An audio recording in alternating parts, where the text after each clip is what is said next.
your podcast is highlighting in 3 words. I mean, three words that you would describe it so that I can keep on track. And yeah, women, healing, and entrepreneurship. All right, perfect. That I am. Yeah, that's it. Yeah, but like it. I said, it's not about highlighting all the successful moments. It's what's the journey to get there? Oh. Because everybody on here, I consider y'all successful. I consider y'all impactful, influential. I don't really ask people unless I believe that in the first place. So now it's just getting real about the journey to get there is not always easy, and I just want to showcase the pathways so that other folks can get inspired if they're not quite there yet and figuring out how to get there. Right.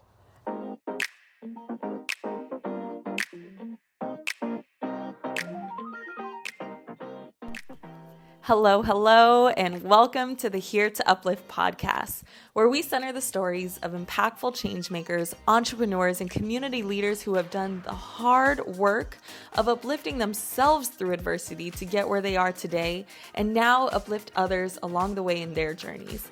I'm Lolo Fisher, your host, lover of all things wellness, healing, and empowerment, and I would greatly appreciate if you show us your support by liking, subscribing, and sharing this podcast with others. Let's get into it.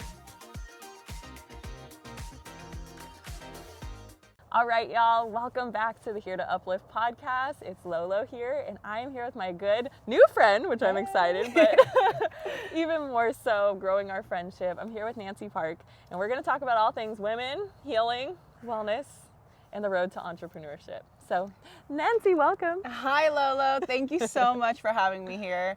I don't know. Do I look at you? Do I look at the camera? Both. Whatever feels good. All right. Hey, everyone. I'm Nancy Park. I am a communication studies lecturer here in the Bay Area at San Jose State University. Wow. How has that journey been? How did you get into that? How did I get into that? Lolo, I don't know. I mean, I would have to take you through my entire life's journey to tell you how I got there. I was not the person that, when I was younger, if somebody told me I was going to teach a room full of college kids, I would be like, what are you talking about? Yeah. There's no way. Yeah. And actually, even up until maybe several years ago, I would have said the same thing. I never had the traditional path in life. I didn't go to college right after high school. I took all the AP classes. I did sports and student government and all of that. So I thought I had the foundations of a normal person. What society considers normal. What is normal? Right? What society considers normal. I thought I had that. I thought I was on the right path. But, I grew up differently. And it's something that I'm learning to embrace now as an adult. But define differently. I think when we're growing up, we are taught to think a certain way, to strive for a career that people label as successful, right? So they, traditional Asian families, right? Let's talk about that.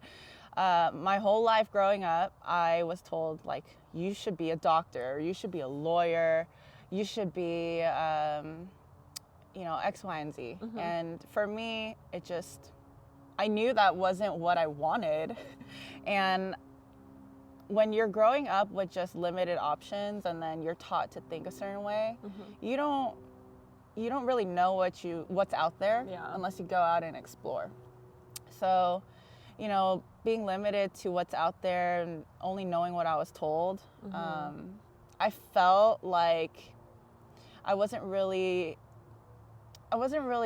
living. I don't know. I just felt it in my body. Yeah. Even as a kid, I knew there was more out there. I just didn't know what. Gotcha. And I think everybody around me kind of just had this path in life. They all knew what they wanted. They all felt like they fit in. And I feel like that's how it seems, right? Yeah. But I feel like we've all been at that point where it's everybody's got it together. People married with the kids, with family. Hold on. Right. But, now looking back, I know that wasn't the case. Yeah. And it's really interesting to know, just when you're a kid, you want to fit in so badly, and that was me. I wasn't the normal, like, cool kid. I actually, cool story, I was bullied as a kid. Okay. Because I never fit in. I moved around a lot. I didn't have, the nuclear family, so that already made me feel different. My parents separated when I was really young. I had absent parents just throughout my whole life, so just figuring out life on my own. And then seeing kids getting picked up from school by their parents, being supported, like, I knew something was different because I didn't have that. And immediately as a kid, I knew that my life path was different. And what does that mean? And, when you're a kid, nobody talks about that. Nobody teaches you that in school. You just you're just different. Yeah. And so it was hard making new friends. I always felt like I always had a fight to be seen. Yeah. And,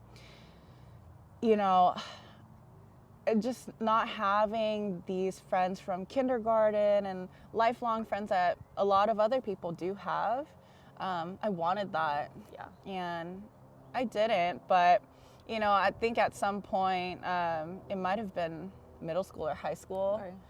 I told myself, like, yeah, I'm different, but I'm going to fit in. And I was that person.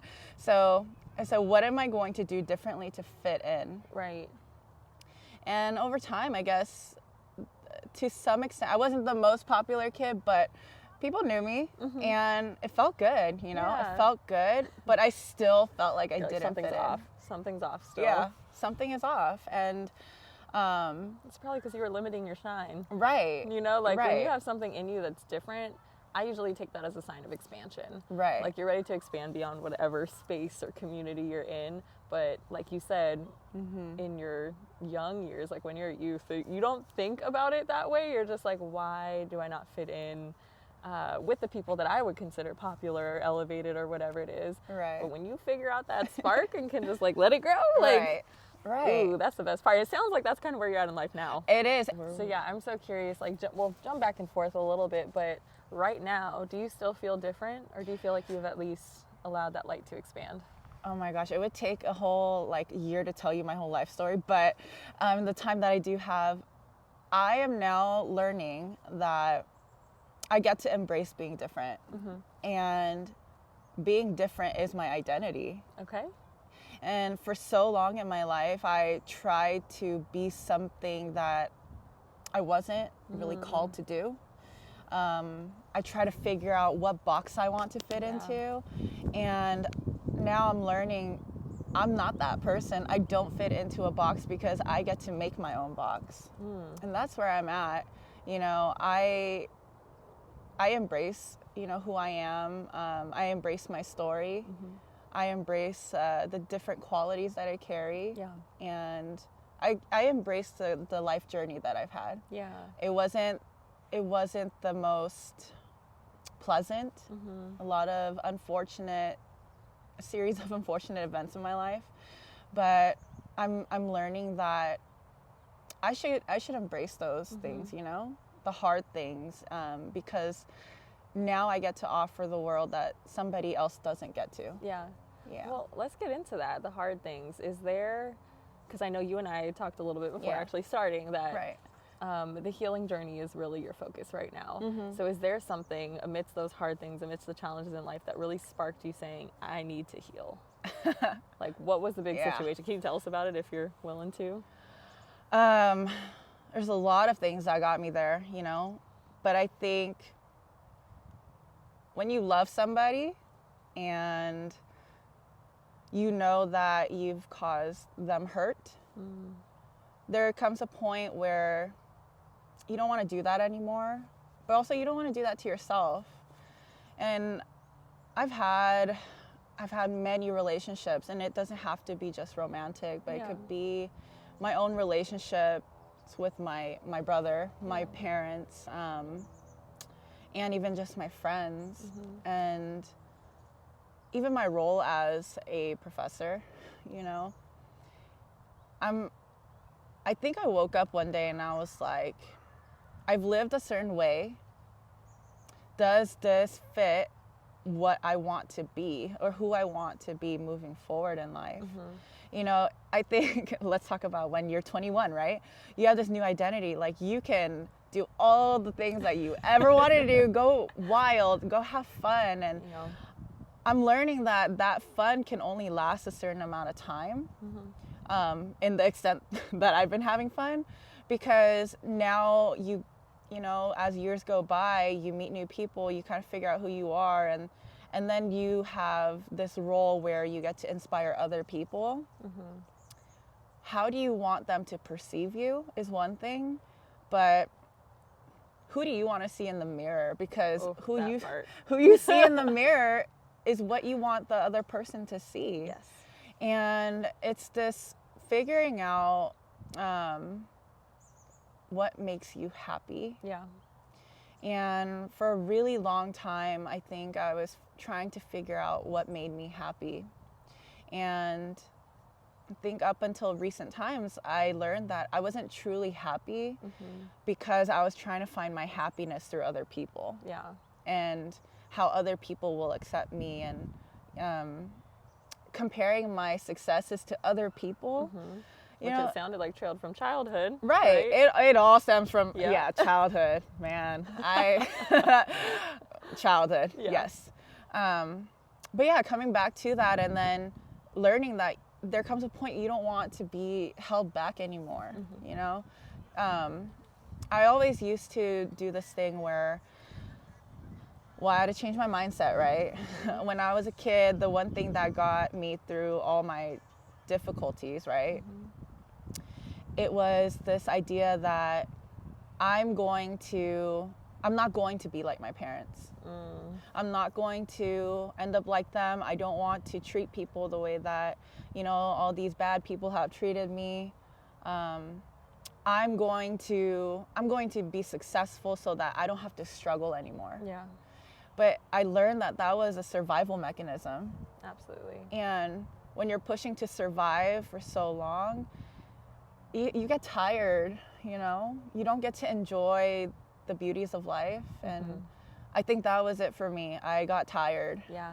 Oh, that's so real. And I think it's something that's not talked about enough, particularly for folks of color. It's like that space between survival and like thriving.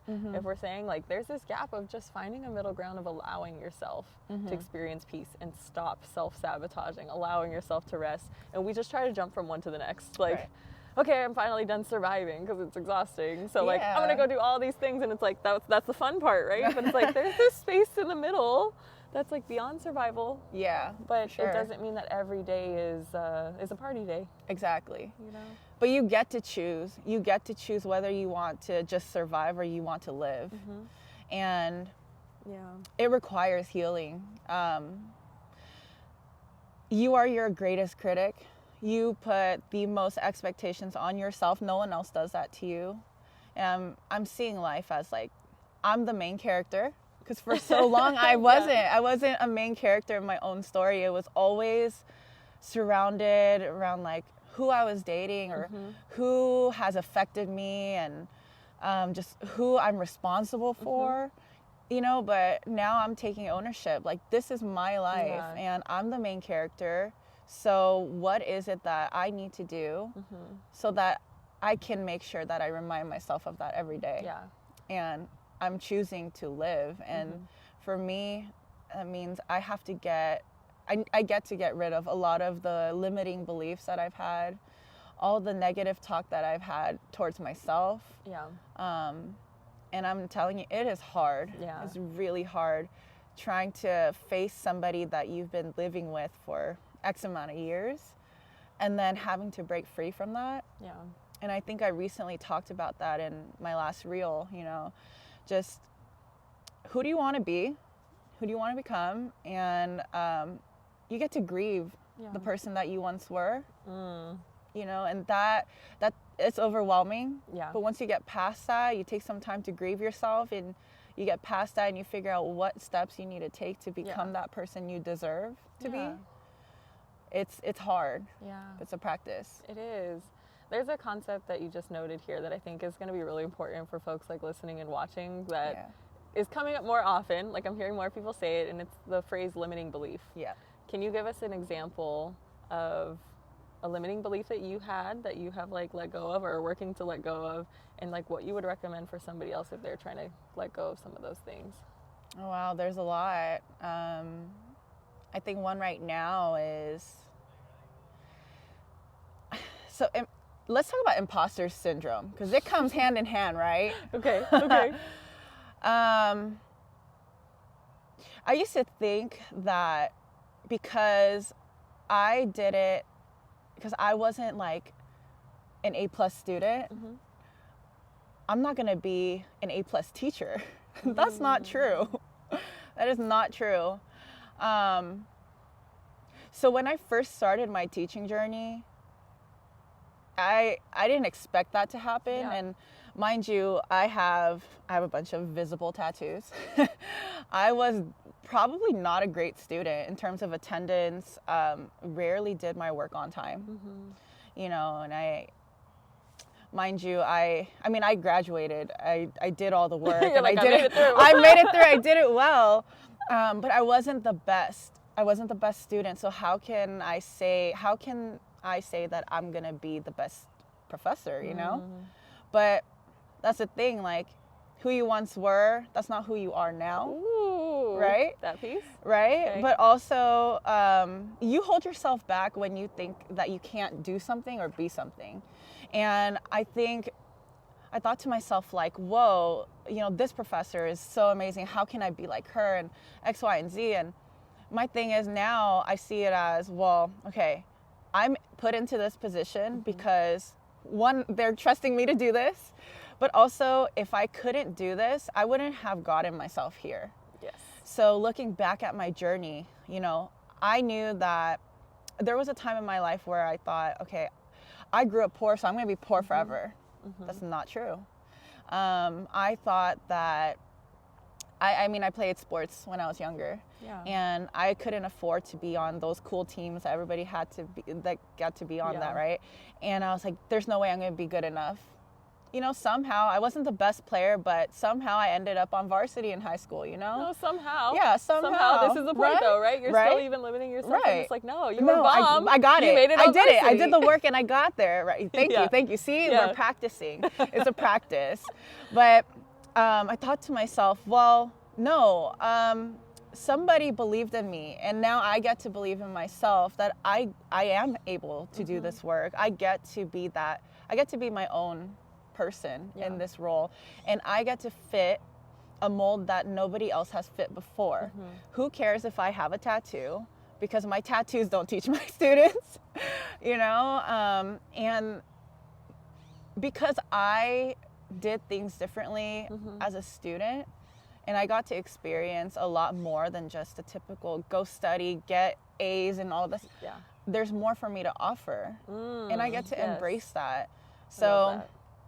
you know, there are things that you get to own who you want to be. That's really what it comes down to. It could be any limiting belief. It could be, you know, you thinking you're not good enough, you're not pretty enough, you're not smart enough. Like, no, you don't have to be the prettiest, you don't have to be the smartest, but you are, if you make yourself that person in your own life, you are. Yeah. And you know what, that's so relative to one of the challenges I've had over the years is perfectionism. Yeah. Right? Yes. Like, imposter syndrome, limiting beliefs, perfectionism, to me, they're all like hand holding, you know, like they all go together. But for me, like the statement, I guess, that changed my perspective on perfectionism is a question, actually. Who defines perfect? Right. Like, if you're constantly trying to be perfect, trying to get things perfect, struggling when something isn't perfect, you're still going off of somebody else's definition or concept of perfect. But when you get to define it for yourself, perfect is your beauty standards, like your intelligence, your creativity, like it's all within you already, just depending on how you define it. I feel like that's what I'm hearing when you're talking about letting go of those limiting beliefs is redefining who you want to be in your own standard of perfection. Right. You know, standards, right? Standards, it's a word that haunts me because as a professor now, looking back, all these standardized tests that we took in high school, middle school, whatever. And then having standards for, you know, a partner that you want, standards for yourself. Like, yes, standards are important, but, you know, really looking into what those standards are, because your standards build a system, right? And I'm gonna get all professor-like here. When I teach, I don't like to put one standard of my class on every student, because every single person has to have different standards. Even as a professor, like, I understand somebody may learn differently. Somebody may hold differing values and beliefs from what I believe in, or what I you know, am trying to teach about. Right. So being able to hold different standards for different situations, for different people, but those standards should come from a place of understanding and compassion. Yeah. Well, I feel like that's hard as a professor when you're also given metrics to right to meet for your students. So, like, how do you balance that? Like, you knowing that there's these different learning styles, different backgrounds, really, of all the students that you work with, but also having somebody over you that's saying you have to meet these. Right. So that's the thing. I've always been known to break rules. I don't follow rules. I hate rules. Rules are meant to be broken. Yeah, I know. I'm a rebel. Here, all right? I'm a rebel. Oh my gosh. But I teach my students to challenge the world around them, because I believe in doing just that. Our world is the way that it is today because somebody challenged the world that they live in. And when somebody gives you these guidelines, yes, you should abide by them because you want to keep your job. But also, if you know that something doesn't feel right, if something is can be improved, or something is not open and inclusive for everyone, then somebody needs to be that person to make that known. Yeah. And I follow that. I really, truly believe that, you know. And that's what I instill into my students. That's what I want to instill into this world, just who I am. Challenge the world around you, because rules are there, but rules can also change. Yeah, because rules are still human, right? Right. Somebody set them. Right. Like, I'm a person of multiple passions. There was a time when I wanted to be a lawyer, and I was like, okay, I'm going to be a lawyer because I want to change the law. Laws can also be changed. I mean, we see it every day, but there's flexibility. But, you know, you get to be that person. If you feel like something isn't fitting, something isn't working for you, then reach out, ask for what you need. But also, if you know that you've been there and it's not working, like, this comes to the entrepreneur side, right? Yeah. Like, you know that there is a gap to be filled. Are you going to be that person to fill it? Ooh, right? Hit the spot. Hit the spot. Right.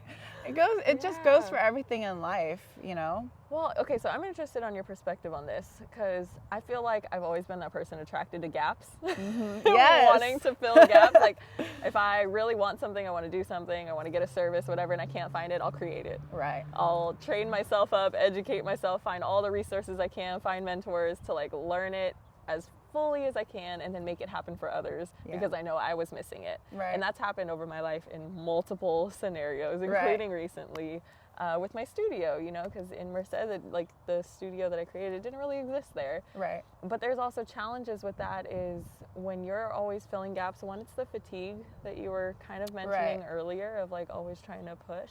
But two, it's like, I struggle with letting myself be served because I'm so used to filling gaps, creating things, and serving others.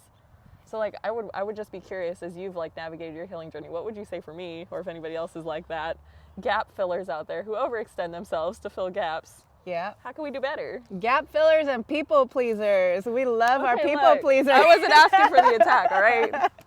I am guilty of like, people I wasn't asking pleasing. for that. Hold on. I am guilty of that too, but, you know, there's so much beauty in people pleasing because we are the gap fillers, right? Yeah. You need to be able, like I said, you are your main character. You have to be your number one priority. And it is something that It's a newfound revelation for me, everybody. It's a practice. You know, there will be things in this universe sent your way to challenge you.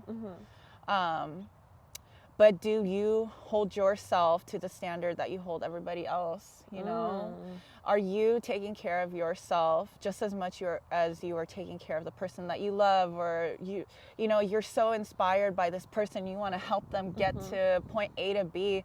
Are you doing that same thing for yourself? You know, I've been taking care of people my whole life. Since I was a kid, I took care of my dad. He was an alcoholic, very absent, gambling addiction, everything. And I knew that, and I think I was maybe like 8 at the time, 7 or 8.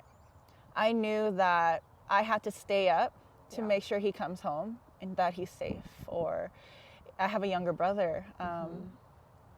Did my brother eat, you know? Yeah. How much younger is your brother? My brother is 3 years younger than me. Okay. So you really took on that role of like the whole household. Right. Because if no one else did, then who would? But that meant nobody was taking care of me. And yes, this is a childhood trauma I am working through, but it took me my entire life to finally be able to turn this back onto me, you know? Like, did I get enough sleep? Like, did I eat today? Because for so long I didn't. I was so busy doing things for other people that I didn't get to do things for myself. I felt guilty if I flaked on my friends, you know?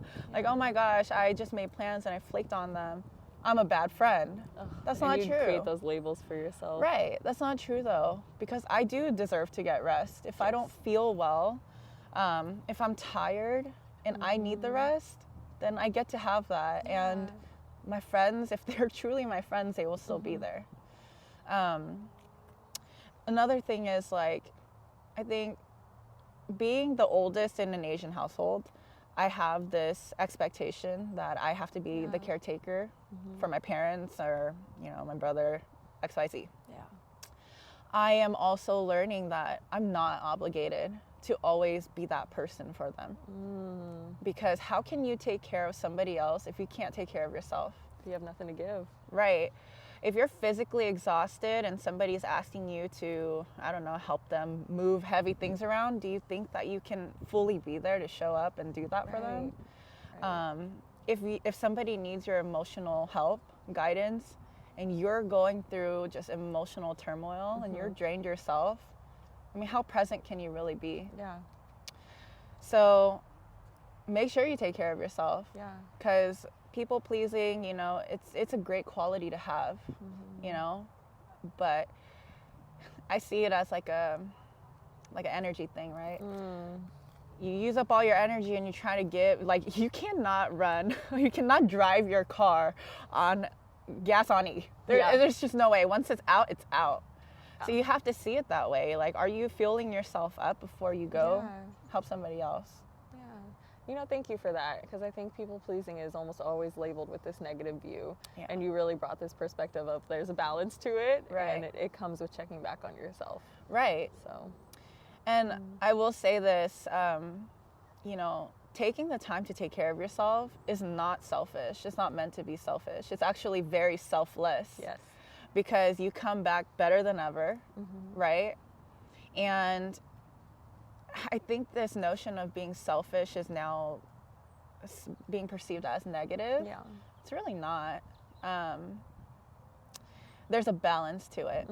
And I think that's where I'm at right now. Being somebody who was selfless my whole life, trying to do things for myself, saying no more often.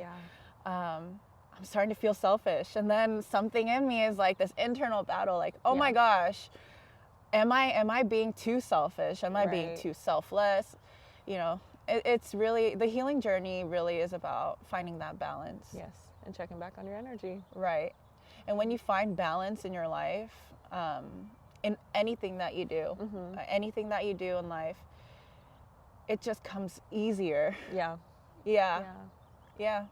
Well, thank you for giving us some insight into like the childhood trauma that it stemmed from too, because that's big, and I know there's a lot of people that can relate to that. Yeah. Just family members with alcoholism in general, and like Right. what that looks like to not quite understand how to take care of yourself because you're always taking care of somebody else. Right. So it's like got my mind going in like a few different ways. So I got a couple questions, but the first one I want to ask is, when you did decide, like, Nancy gets rest too, I get to love myself too, how did you go about communicating your capacity or your energy to others when you could give, when you could hang out, when you could do something, versus I can't do that today? Because I think that's a hard challenge to jump if you're not used to communicating it. Right.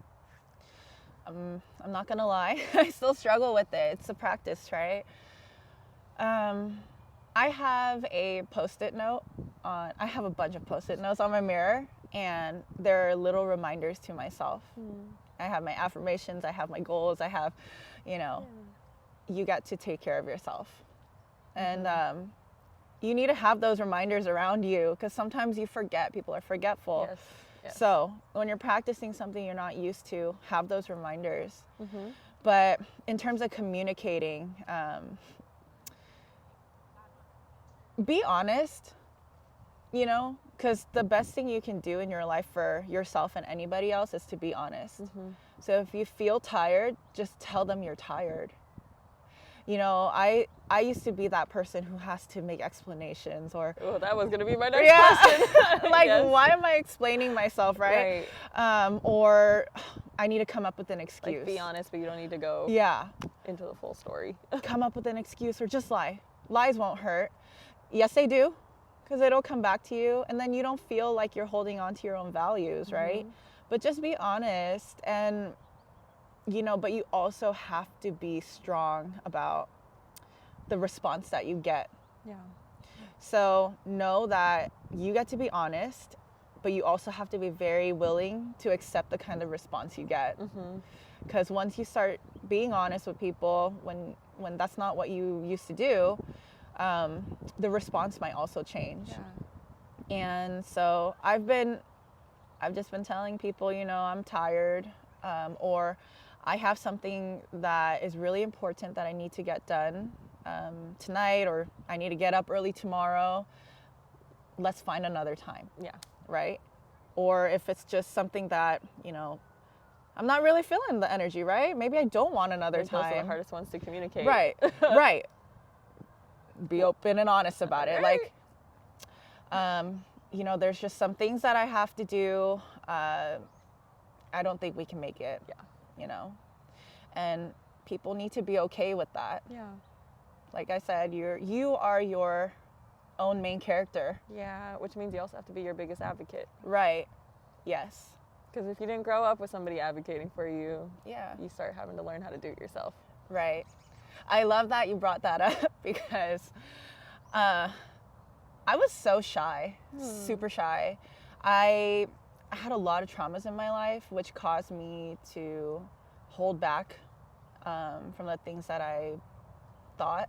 I didn't really know how to speak up for myself, or I tried to be as quiet as possible, which is wild for me to hear me say that now, because I love I love talking. I love talking to people, and I teach it. I mean, public speaking, everyone avoids the public speaking classes. I think it's probably one of the number one fears in this world, right? I used to be that person, so afraid to say something that's on my mind. And now I get to advocate for it. I love it. to inspire other people, to help them find that confidence, to be open and be willing to share what they have to say. And that journey in itself, well, I'm having a revelation right now. I get to be proud of that, and that's why I think it's so important. Like, people have their journeys, and you get to be different, then you get to fill this gap. I want these tips. Public speaking. You brought it up, so we need it. Yes. What would you say are like the top 3 tips or so that you would give to somebody who is afraid of public speaking but wants to get into it? Oh man, you have to practice. And it doesn't have to be, so the way I teach my students is not the traditional public speaking way.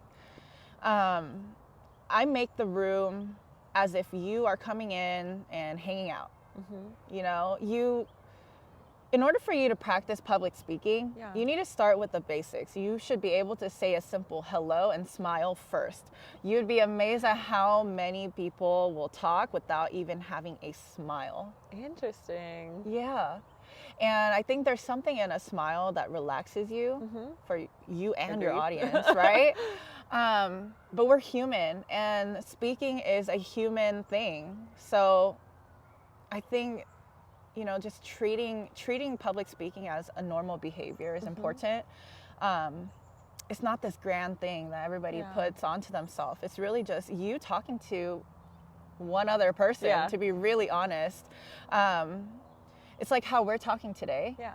You know, if we remove the cameras, we're still talking. We're just talking. Yeah. You know, and then you put the camera in front, that becomes public speaking.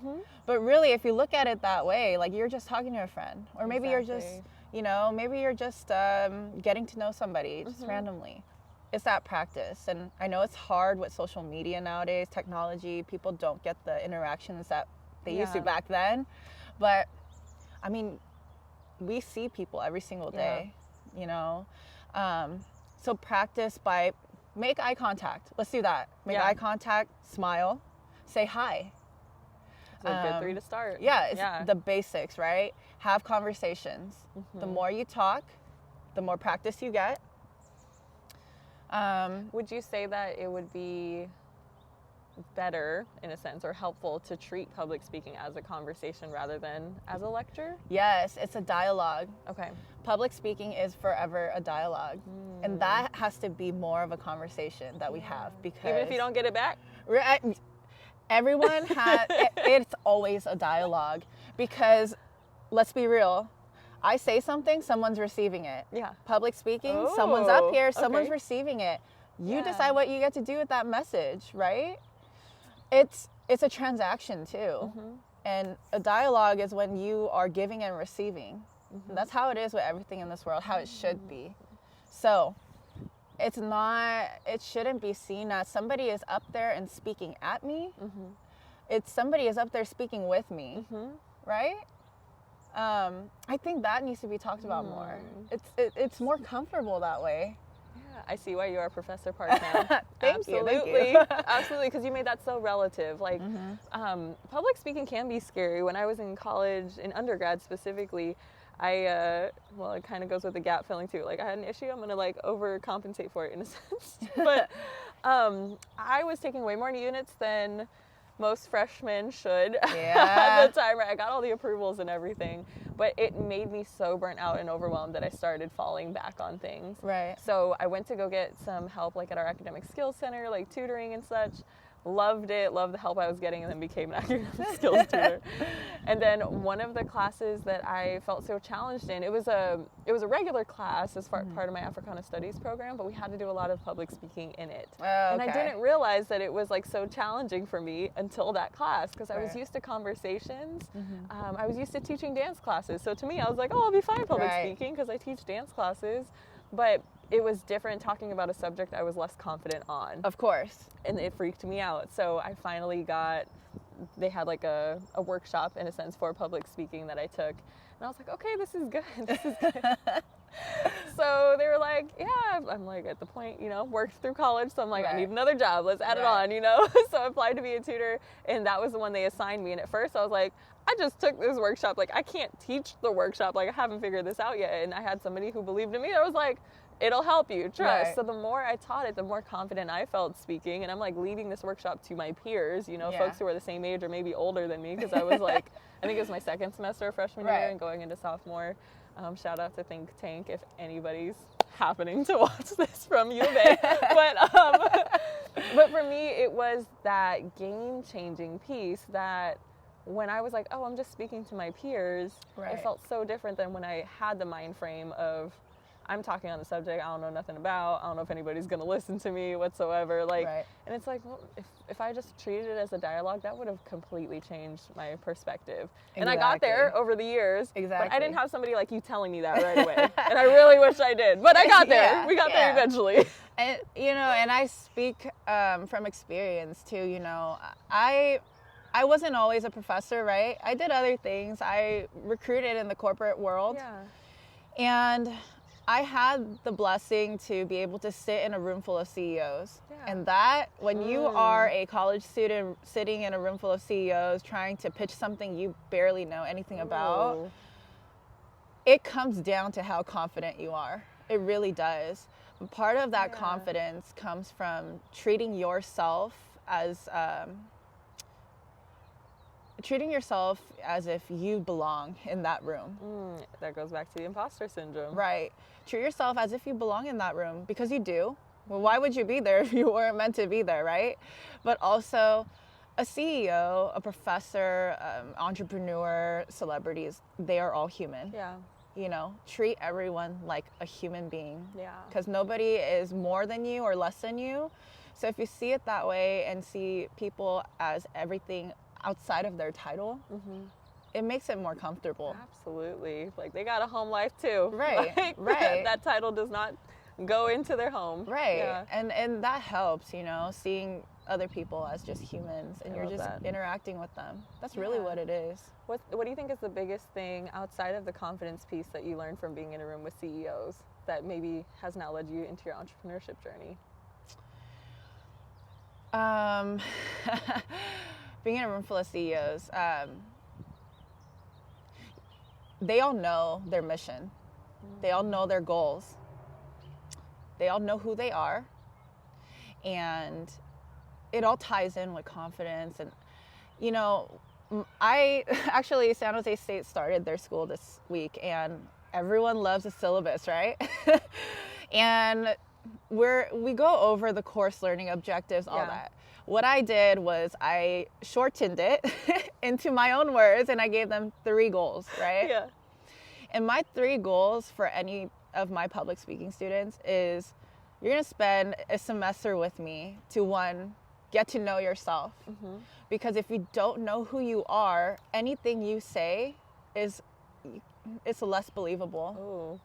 Right? That's real. Yeah. Okay. And then, you know, as you get to know who you are, you get to know what matters to you and what you believe in. And when you get to know your values and you really stick to your values, nothing can really shake you. Yeah.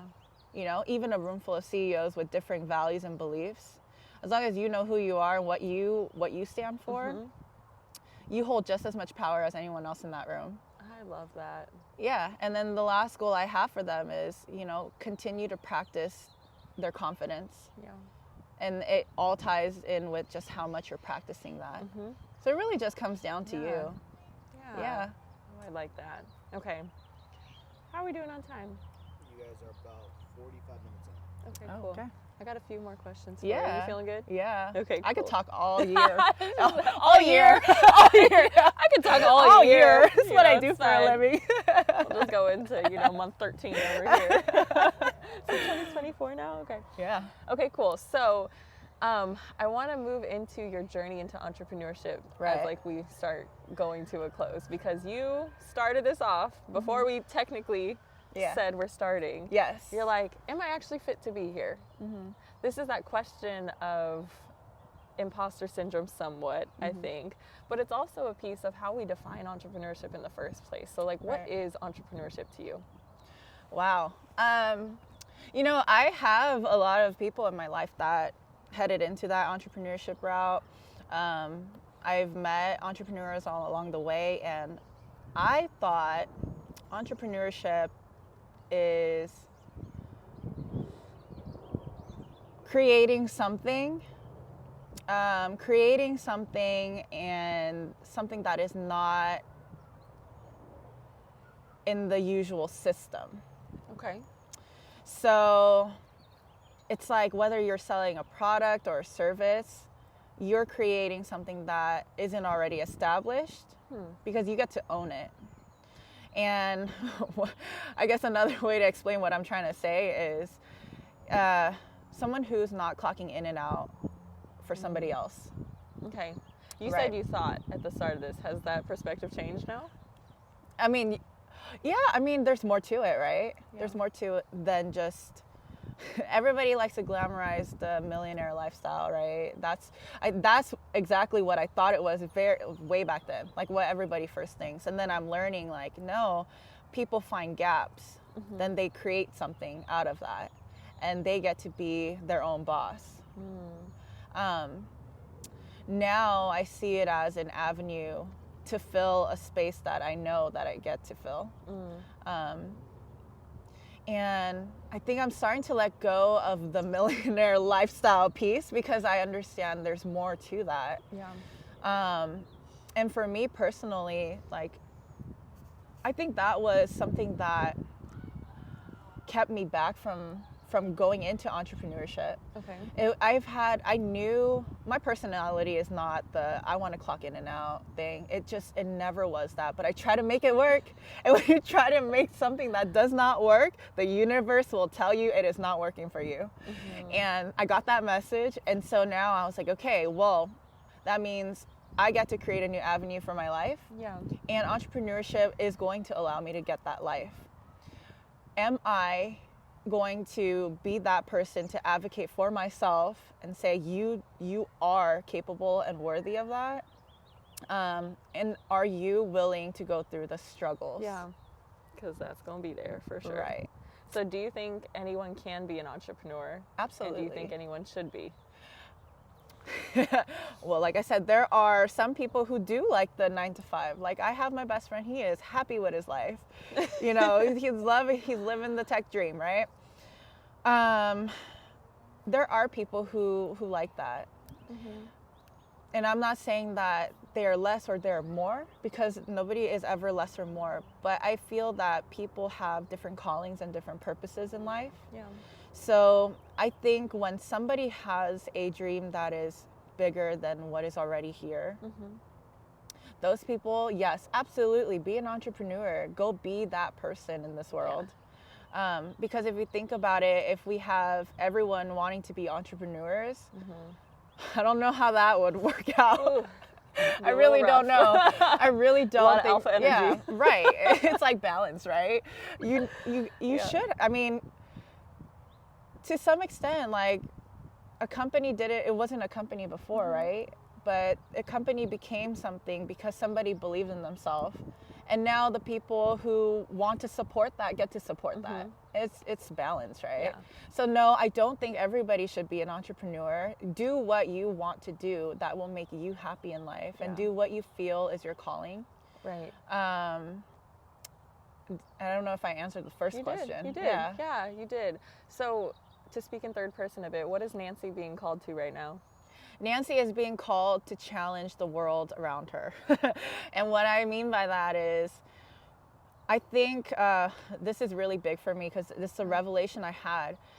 I wanted to be an entrepreneur, but I was like, that means I can't go to school. But that's not true.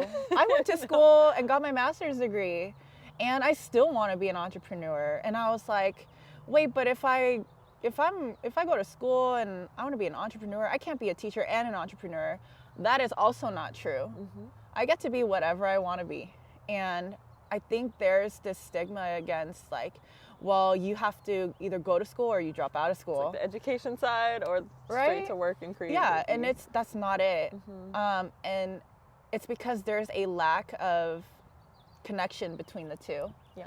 And I think more people who are in the education space, more people who are in the entrepreneur space, they should meet halfway and figure out how they can merge the two. Yes. And for me, I figured that out because I said there's more to just teaching college students. Like, the education I give to my college students, I want to bring to the world because it matters. Healing is not taught in school, but I get to bring that into education. And so I am trying to fill that gap to change the way that educators teach, but also to change the way that entrepreneurs should think, right, about education. Yeah. And everybody gets to choose their own life path. Everybody gets to choose what they value. Yeah. But I know that there is a space to fill in that space. Yeah. And I want to be that. Yeah. Yeah. I absolutely resonate with that. I hear you. I see that for Nancy. Thank you. Absolutely. Thank you, Lolo. And you get to be You're a gonna part do of it. Yeah. Like when I was on the podcast where she claimed it. Yes, she claimed it, yes. so we're going to come back, Mhm. hold you accountable, you know, and be like, Nancy, how did you change the world today? You know? But bridging that gap is huge. Bridging that gap is huge. I have 2 questions for you to finish. All right. Number 1 tip for someone who would want to follow in your footsteps. Where would they start? Oh, man.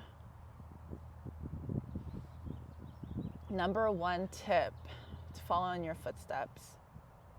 If they also want to challenge the world and bridge higher education with communication and entrepreneurship. You know, I think you have to spend time with yourself.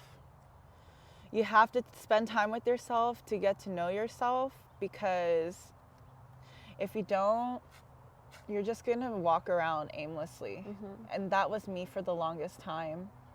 You cannot change the world if you don't change yourself. Yeah. Because if you can change yourself, you can change anything. Mm-hmm. So get to know yourself. Yeah. Yeah. What would you say to 8-year-old Nancy, The who little is taking me. care of everybody now? I have this mantra that I follow, and it's be the adult that the little you needed, the little you deserved. I would tell the little Nancy that everything is going to be okay, because you are going to be okay. You're going to make it okay. And I mean, I would also tell her that I thought about this a lot, actually. I've been talking to the little Nancy a lot. Oh, I'm getting a little emotional. It's emotional for me. You deserve so much more in this lifetime because you went through all the struggles. Mm-hmm. And when you struggle, there's always a light at the end of the tunnel. Mm-hmm. And there are going to be moments where you want to give up because it's easier. Mm-hmm. But if you give up, you can never reach that special life that is waiting for you. Yeah. You know? So don't ever give up. And it's going to be okay, because you are going to make it okay. Yeah. I think 8-year-old Nancy would be so proud of you now. I think so too. Yeah. I think so too. Thank you. Yeah. I haven't known you that long, but I'm proud of you. Oh, This has thank been a you, journey for you. I Lolo. can hear it, and even in the intonation of like the exciting things that you talk about and the hard things, Mm-hmm. but you have made it through, and you continue to take one day at a time, making a change in the world and impacting people. You impacted me the moment I met you. Your energy was just glorious and so inviting, right? Thank you so much. And that makes a difference in people's life. Thank It you. really Thank does. you, Lolo. You're amazing too. I just, energy knows energy, right? And I felt that. And when I first heard about you, I knew, I was like, oh man, I need to connect with her. Yes. You do such amazing things. And you. I was like, oh, uplift. Yeah, I'm already uplifted. So yeah, keep doing you. Thank you, girl. And I'm so glad to have met such a beautiful soul in my life. Yeah. Yes, I told y'all we were going to be best friends by the end of this episode. Yes. I claimed it. Everybody, you heard it here. We are besties now. Perfect. So if somebody wants to connect with you later, Mm-hmm. talk more about it, maybe even take your class, where can they find you? Well, I teach at San Jose State University. I am on Instagram. Nancy is the best. I was voted most confident in high school, believe it or not. But Nancy is the best, 2 Ys. But you are able to reach me through my email if you'd like public speaking tips. My school address is out there for the public, so nancy.park@sjcu.edu. Yeah. Perfect. Mhm. Thank you so Thank much for you, being on the Lola. show. Thank you for everything you've given to the people. I loved it. Yeah. That's a wrap.